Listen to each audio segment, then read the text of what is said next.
We begin our story like any other. We awaken to the sound of our neighbor drilling a hole in our apartment to spy on us at all times. Confused, disgusted, and mildly intrigued, we start up a conversation. She tells us the world is ending and that anyone who looks outside turns into a monster. We tell her our name and then head on out to our adventure. Heading out into the hallway, we see that they've left a convenient trail for us to follow. Our neighbors left his door open, inviting us in, so we enter and start stealing everything we can. At the back of the apartment, we find even more stealable items, and our neighbor. He's wounded and may or may not need our help. Pulls out a knife and needs a few pointers on how combat works, because he ends up stabbing himself with the knife instead of us. But that's nothing a couple baseball bats to the face won't fix. Eventually, he breaks out a hidden eye that grants him the incredible ability to lose on the next hit, and we carry on our day. And with that hard-fought battle won, we take the knife from his hands, the padlock key from the floor, and carry on our way, only to be greeted by the eye friend. Heading back into the hallway, we see that the apartment across was now ready for us to loot. There's a guard at the door, but we give the slip. This is apparently Vincent's place. He was hosting a party, but didn't invite us. So in protest, we steal all the plates and cutlery. We also steal his pet guinea pig while we're at it for added insults. The partygoers are confused, disgusted, and mildly intrigued and try to stop me, but I'm much too quick and give them the slip.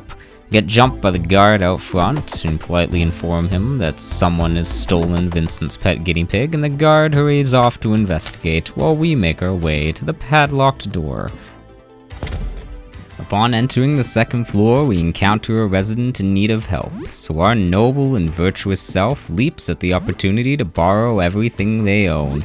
We take a muffin and a cleaver off the counter, and raid everything from the fridge before heading off to explore the rest of the floor.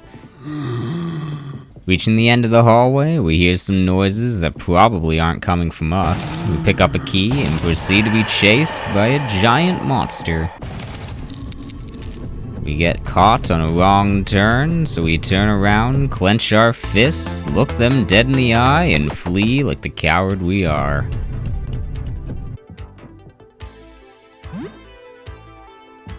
With apartment 21 key in hand and the mighty beast successfully vanquished, we find ourselves in our former coworker Lyle's apartment.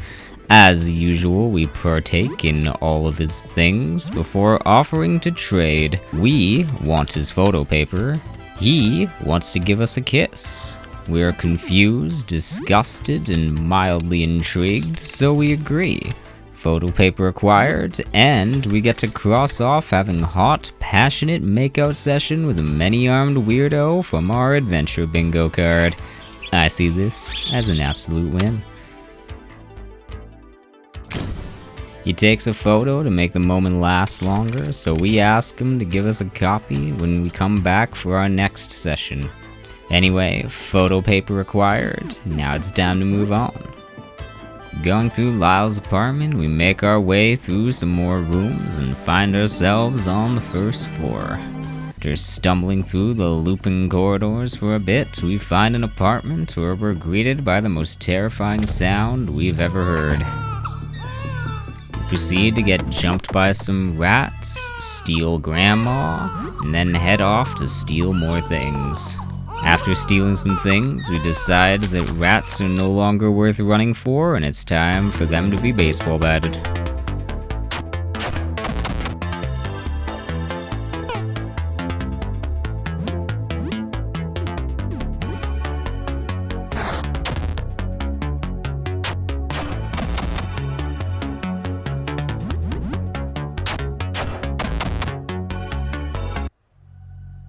Heading into the other room, we find even more rats, and they're guarding an item we need, so it's time to start combat.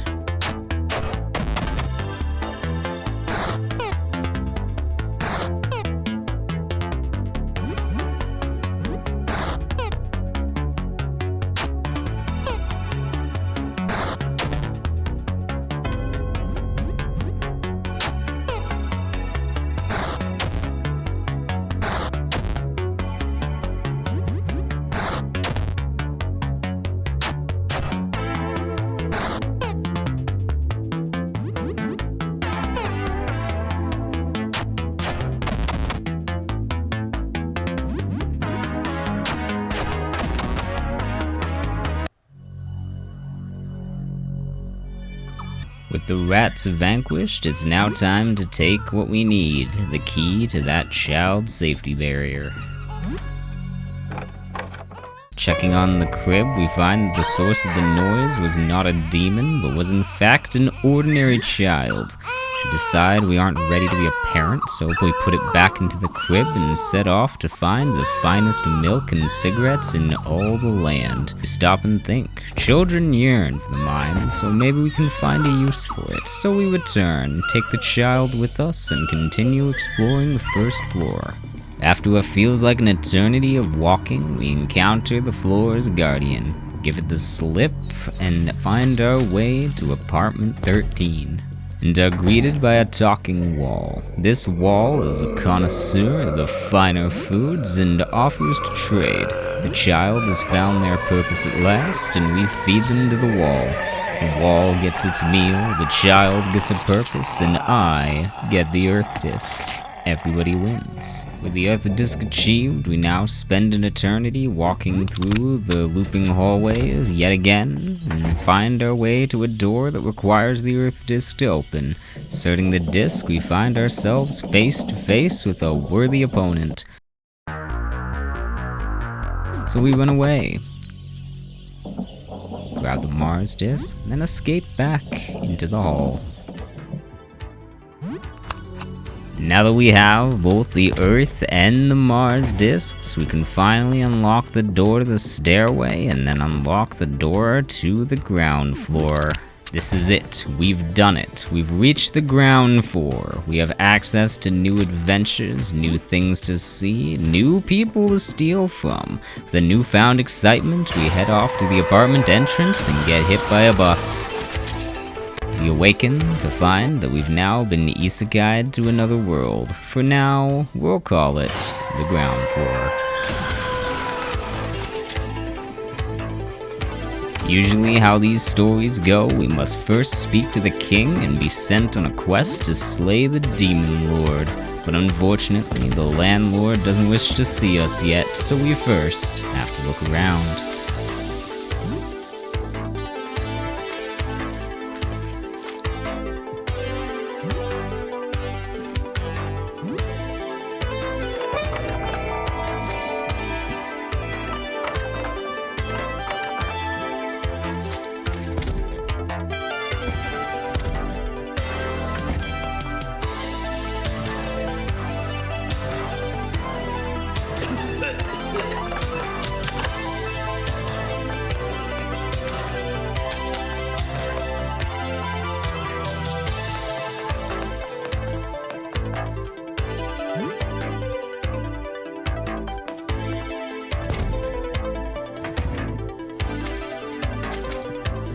The time has come, the king is finally ready to see us, but our path is blocked. First encounter in this isekai, finally time to show the world how strong we are. Never mind, it's time to run. And run again. And run again. Into the landlord's apartment, we find the king is in trouble and we need to save him. So behold, combat.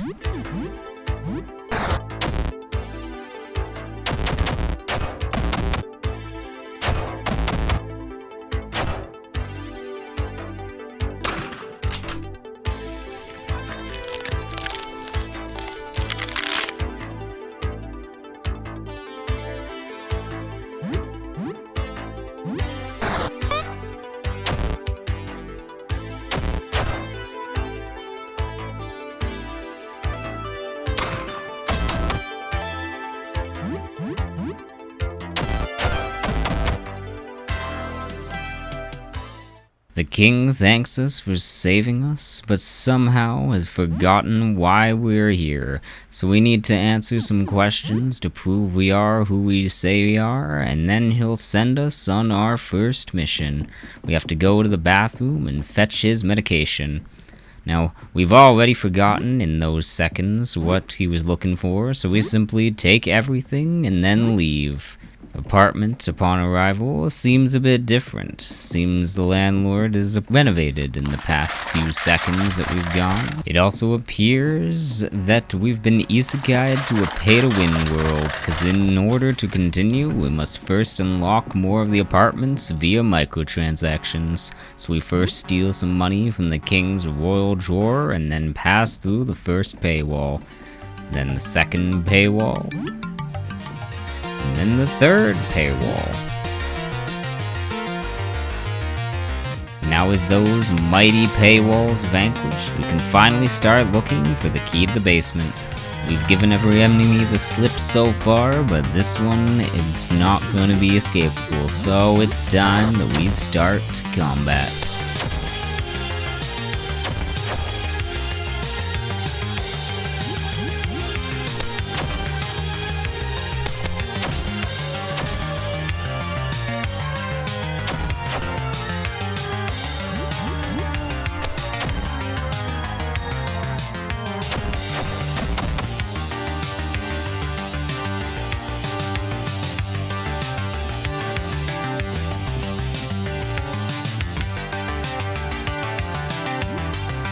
Now that we have the basement key in hand, it's time to head out to the final floor.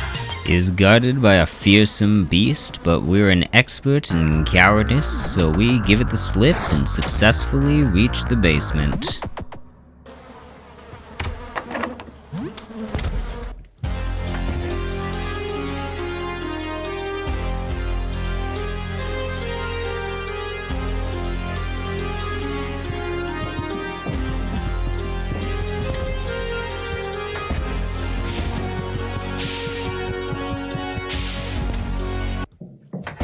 From the basement, we enter our home away from home, the luxurious, high-class sewers. One of these days, we hope to have stolen enough money to afford to live in a place like this. But until then, all we can do is admire the beauty as we pass on through. We know this place like the back of our hand. Been here back and forth many times on our previous adventures, so there's no way we'll ever get lost. But on the off chance that one of the companions that we never met needs some directions, we do have the answer of where to go written on the back of our hand.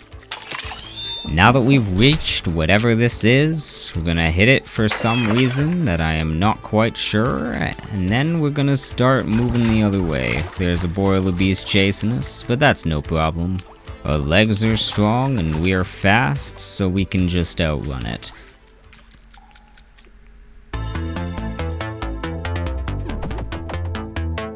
The hockey player is able to teach us many things about hockey, like how to shoot, score, and miss within the same shot. Truly remarkable. We thank the hockey player for his time, head a bit north where we find a local bum camp. They sure are nice people, but unfortunately, I'm too busy saving the world to chat, so it's time to move on, steal some more things, and head on to the car parkade. We are immediately jumped by a bundle of tires, but we managed to give it the slip and run away. In this area, the parking garage, we are immediately boxed into the corner by the leader of the demonic forces through a very clever and well-placed trap, forcing me to fight off the deadly traffic cone. We unload some ammunition into it and eventually free ourselves in what was our toughest fight yet.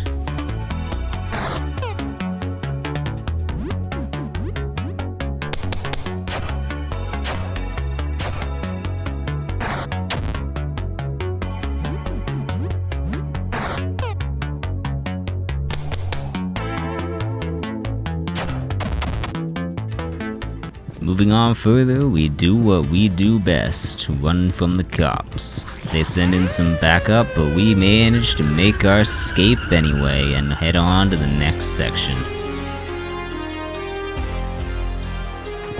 We need to make our way back to the second floor, and conveniently there's an elevator right here, but unfortunately there's someone in here. We politely inform them that this elevator has a max capacity of me, but he just doesn't want to listen. So, once again, for the final time, behold, combat.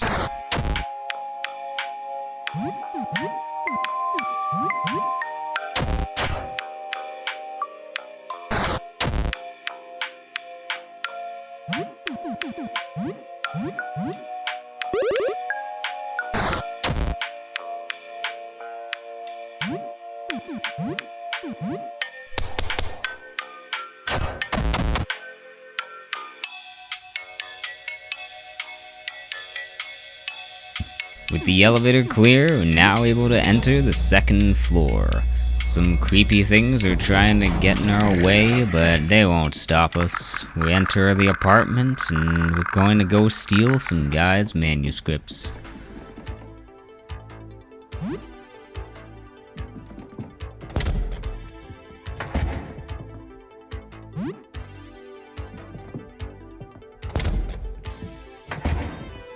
Now, by the power of these two manuscripts combined, we now have everything we need to save the world. Jasper wants to give some offerings to the visitor that's causing the apocalypse, and we have just the offerings he needs. We proceed to give him the blank photo paper, 2 manuscripts, and finally, Vincent's pet guinea pig. Jasper accepts these offerings somehow and tells us to meet him on the roof for the ritual. And with all that, it's time to reach the end of the game.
None of the astronomers remain, all failed, couldn't have been my fault, so it's up to me to salvage this and head to the ritual point.